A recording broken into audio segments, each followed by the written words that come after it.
Yes, get ready for the legal dictation. Passes from Russian-Ukraine war containing 480 words at the speed of 80 words per minute. Let's start. 3 seconds. Start.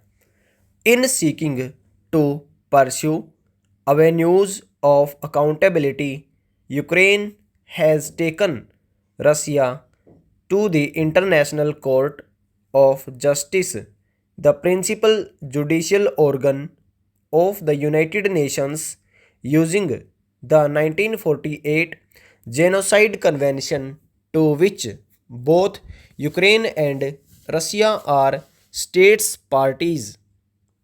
In invading Ukraine, Russia argued that it was protecting Russian speakers in eastern Ukraine from genocide. The Genocide Convention, Article 2, notes that genocide is certain acts committed with intent to destroy, in whole or in part, a national, ethnical, racial, or religious group.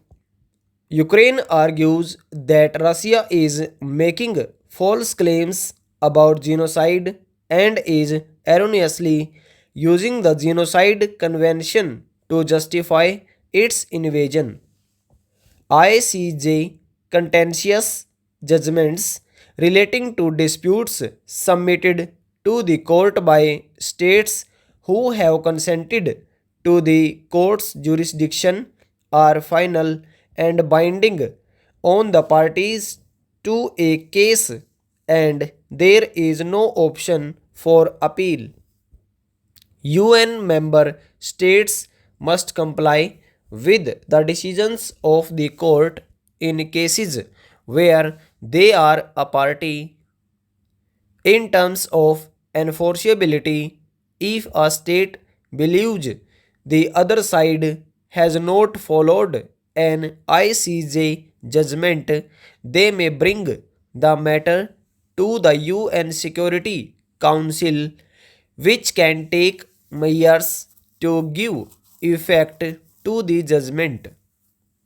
In the Russia and Ukraine context, however, Russia has a veto power in the UNSC.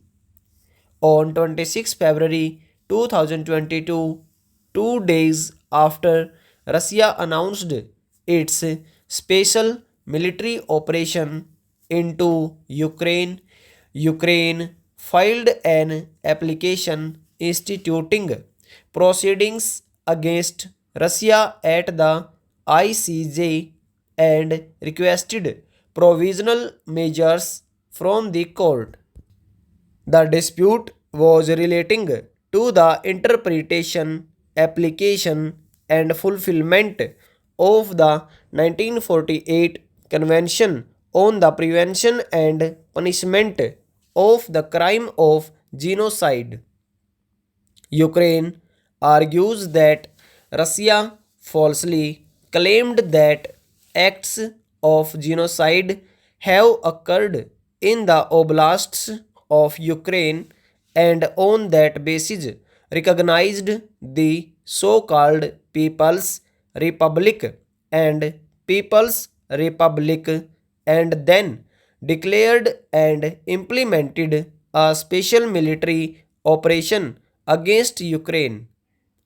Ukraine requested that the ICJ indicate provisional measures in order to prevent irreparable prejudice to the rights of Ukraine and its people, and to avoid aggravating or extending the dispute between the parties under the Genocide Convention.